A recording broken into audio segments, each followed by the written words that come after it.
नमस्कार दोस्तों, MB study point में आपका फिर से स्वागत है। आज का जो हमारा वीडियो है वो है शोषण के विरुद्ध अधिकार, यानी हमारा जो तीसरा मौलिक अधिकार है वो क्या है? शोषण के विरुद्ध अधिकार। ये किस प्रकार के शोषण के विरुद्ध जो अधिकार है ये संविधान के अंदर दिया गया है, आज इसके बारे में हम पढ़ेंगे। तो दोस्तों सबसे पहले आपको जानने की जरूरत है कि शोषण के विरुद्ध जो अधिकार है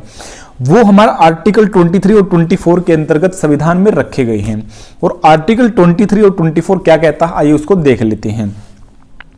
आर्टिकल 23 कहता है कि मानवों के दुर्व्यापार और बलात् श्रम का प्रतिषेध, यानी आदमियों का जो है दोस्तों व्यापार करना, मान लो कि जैसे खरीद बिक्री करना, किसी को बंधुआ मजदूरी पे लगाना या किसी से जबरदस्ती जो है परिश्रम करवाना, अपने फायदे के लिए अपने मुनाफे के लिए किसी से जबरदस्ती काम करवाना, वो सब जो है इसके अंतर्गत दंडनीय अपराध माने गए हैं आर्टिकल 23 के अकॉर्डिंग। यानी इसके द्वारा व्यक्ति की खरीद बिक्री, बेगारी तथा इस प्रकार का अन्य जबरदस्ती किया हुआ काम को जो है निषेध ठहराया गया है और संविधान के लिए अंतर्गत इसको दंडनीय अपराध माना गया है। हालांकि इसके अंदर कुछ अपवाद रखे गए हैं कि जबरदस्ती उनको जो है कब काम पे लगाया जा सकता है। इन केसेस मान लो नेशनल इमरजेंसी जब होती है दोस्तों, नेशनल इमरजेंसी होती है, युद्ध जैसी जब स्थिति होती है, तो हम किसी को भी जो है दोस्तों सरकार जो है हमारी वो राष्ट्रीय सेवा करने के लिए बाध्य कर सकती है। राष्ट्रीय सेवा करने के लिए उसको जबरदस्ती काम पे लगा सकती है। वो इसके अंतर्गत अपवाद रखा गया है। उसको जो है हम ऐसे नहीं मान सकते कि वो आदमी का शोषण हो रहा है, क्योंकि वो जो है दोस्तों उससे संबंधित लोगों या उन जैसे लोगों की ही सेवाओं के लिए वो उस समय कार्य कर रहा है। युद्ध जैसी स्थितियों में अपने देश के लिए बचाने के लिए वो कार्य कर रहा है, तो उस समय उसको जो है बाध्यकारी जो कानून है उसके अंतर्गत हम नहीं रख सकते, यानी उसको हम शोषण नहीं कह सकते। तो इसको इसके अंदर अपवाद रखा गया है। इसके अलावा अगर मान लो जैसे कोई आदमी पर्सनली अगर अपने फायदे के लिए किसी को जबरदस्ती काम पे लगाता है, तो उसको जो है शोषण के विरुद्ध अधिकार के द्वारा संविधान के अंतर्गत जो है दंडनीय अपराध ठहराया गया है। इसके आगे बात करें दोस्तों अनुच्छेद 24 के अंतर्गत क्या कहा गया है, तो दोस्तों अनुच्छेद 24 कहता है बालकों के नियोजन का प्रतिषेध जो है उससे संबंधित है। यानी जो हमारे बच्चे होते हैं 6 से 14 साल के जो हमारे बच्चे होते हैं दोस्तों, इसको जो है संविधान के द्वारा यह बोला गया है कि 6 से 14 साल के बच्चों को निःशुल्क और अनिवार्य शिक्षा जो है प्रोवाइड करवानी चाहिए, जैसा हमने अपनी पिछली वीडियो में बताया था। तो इसी प्रकार जो है बालकों के नियोजन से प्रतिषेध ये जो अधिकार है ये क्या कहता है, शोषण के विरुद्ध अधिकार, कि 14 वर्ष से कम आयु के बच्चों को जो है किसी प्रकार के कार्य में लगाना जिस प्रकार जो उनकी सेहत के लिए हानिकारक हो, जैसे कारखानों के अंदर बच्चे काम करते हैं या फैक्ट्रियों के अंदर काम करते हैं या मान ले और भी किसी ऐसे जोखिम भरी जगह पर काम करते हैं जिससे उनकी सेहत को काफी नुकसान हो सकता है। तो 14 साल से कम उम्र के बच्चों को ऐसी जगहों पर काम के ऊपर लगाना दंडनीय अपराध की श्रेणी में रखा गया है, क्योंकि ऐसा माना जाता है कि 6 से 14 साल की जो एज है वो ग्रोथ की एज होती है। उसके अंदर जो बच्चा लर्निंग करता है वो लाइफ टाइम उसकी जो है सेहत पे असर डालती है, चाहे वो कोई भी चीज हो। तो ये चीजें तो इसके ऊपर असर डालेंगी, नेगेटिव इफेक्ट करेंगी। अगर मान लो बच्चा उस एज में किसी कारखाने में या किसी मान लो कि डेंजरस फील्ड में काम कर रहा है, उसकी हेल्थ के ऊपर हेल्थ इश्यू उससे होंगे ही होंगे। इसके साथ में इसका काम क्या है कि 14 साल से कम आयु के बच्चों को जो है निःशुल्क शिक्षा प्रोवाइड कराना हमारी सरकार की जिम्मेदारी है। हर एक राज्य का ये कर्तव्य है। नीति निर्देशक सिद्धांत के अंतर्गत ये रखा गया है कि 14 वर्ष से कम आयु के बच्चों को राज्य जो है मुफ्त और अनिवार्य शिक्षा उपलब्ध करवाएगा। दूसरा अगला अधिकार की अगर हम बात करें दोस्तों, चौथा हमारा मौलिक अधिकार जो है वो है धार्मिक स्वतंत्रता का अधिकार। और धार्मिक स्वतंत्रता के अधिकार को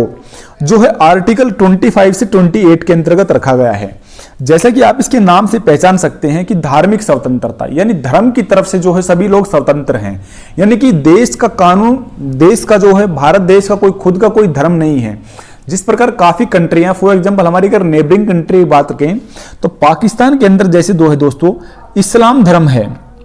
ये जो है राष्ट्र धर्म है उनका। इसी प्रकार इंडिया जो है दोस्तों उसका कोई भी धर्म नहीं है, यानी भारत जो है धर्मनिरपेक्ष या कह सकते हैं कि सेक्युलर स्टेट है। भारत जो एक सेक्युलर स्टेट है, इसका खुद का कोई धर्म नहीं है। ये सभी धर्मों को इक्वली जो है दोस्तों रिकॉग्निशन देता है, सभी धर्मों की मान्यता देता है हालांकि, लेकिन ये पर्सनली किसी धर्म का फेवर नहीं करता है। तो अनुच्छेद 25 जो क्या है वो क्या कहता है कि किसी भी धर्म का आचरण करने और प्रचार करने की लोगों को पूर्ण स्वतंत्रता है। यानी जो भी आदमी चाहे, जिस भी धर्म के अंदर जाना चाहे या धर्म परिवर्तन करना चाहिए, अपनी मर्जी से अगर धर्म परिवर्तन करना चाहता है, अपनी मर्जी से धर्म का बदलाव करना चाहता है तो उसके लिए भी फ्री है। किसी धर्म का आचरण करने की और शांतिपूर्वक उस धर्म का प्रचार प्रसार करने की भी उसको खुली छूट संविधान के द्वारा दी गई है। इसके आगे बात करें दोस्तों, आर्टिकल 26 क्या कहता है, तो अनुच्छेद 26 जो हमारा वो कहता है कि धार्मिक कार्यों के प्रबंध की स्वतंत्रता, यानी कोई अगर हम धार्मिक कार्य करते हैं, कोई जैसे हम जागरण आयोजित करते हैं जैसे हिंदू धर्म में, या कोई मान ले अलग कोई क्रिश्चियन धर्म में जैसे हम कोई मान ले क्रिसमस डे पे कोई सेलिब्रेशन करते हैं, या मुस्लिम धर्म में कोई ईद पे कोई सेलिब्रेशन करते हैं, तो उसके लिए सभा बनाने की या वो मंडली बनाने की, धार्मिक मंडली बनाने की पूरी स्वतंत्रता है आपको। आप उसका आयोजन कर सकते हैं, लेकिन वो बशर्ते उसकी कंडीशन ये है कि वो शांतिपूर्वक होना चाहिए और उससे बाकी के दूसरे जो धर्म हैं वो उससे कहीं ना कहीं उनको जो कोई हानि नहीं पहुंचनी चाहिए, यानी उनके धर्म के प्रति हीन भावना उसके अंदर प्रकट नहीं होनी चाहिए। कि व्यक्ति को अपने धर्म की संस्थाओं की स्थापना करने, उनको पोषण करने, उनको बढ़ाने और उसके संबंधित जो संपत्ति के अर्जन करने कि अगर मान ले धर्म से संबंधित मान लो मंदिर के नाम पे, मस्जिद के नाम पे कोई संपत्ति है वो आगे बढ़ाना चाहता है, या उसके स्वामित्व का, उसके प्रशासन का उसको पूरा अधिकार है। इसके आगे बात करें दोस्तों, अनुच्छेद 27 आर्टिकल 27 क्या कहता है, वो कहता है कि राज्य किसी भी व्यक्ति को ऐसे कर देने के लिए, ऐसे टैक्स देने के लिए बाध्य नहीं कर सकता कि जिससे जो इनकम जनरेट हो वो जनरेटेड जो इनकम होगी, वो लोगों के टैक्स से जो जनरेटेड इनकम होगी वो किसी विशेष धर्म या संप्रदाय की उन्नति के लिए खर्च की जाए। कि मान ले राज्य कोई ऐसे कर नहीं लगा सकता लोगों के ऊपर कि कोई धर्म से संबंधित कर कि ये कर सभी लोगों को देने हैं, कि ऐसा मान लो कोई फॉर एग्जांपल जैसे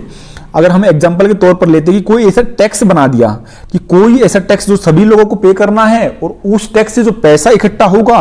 उस पैसे को जो है किसी विशेष धर्म के लिए जो है अगर मान ले राज्य खर्च करना चाहे तो वो ऐसा करना दंडनीय अपराध है। कि राज्य ऐसा कोई भी काम, कोई भी नियम कानून नहीं बना सकता है, यानी किसी भी धर्म, विशेष धर्म के लिए जो है लोगों को बाध्य नहीं कर सकता है कि उसके अंदर जो है वो पैसा जमा करें, या उनके पैसे से जो है किसी विशेष धर्म की वो राज्य उन्नति करना चाहे तो ऐसा बिल्कुल नहीं कर सकता है। इसके आगे बात करें दोस्तों, आर्टिकल 28 अनुच्छेद 28 क्या कहता है कि राज्य के द्वारा चलाई गई किसी भी शिक्षा संस्थान में, कि राज्य ने कोई अगर शिक्षा संस्थान चलाया है, कोई इंस्टीट्यूट चला रहा है राज्य, तो वो किसी विशेष धर्म से संबंधित कोई पर्सनली कोई शिक्षा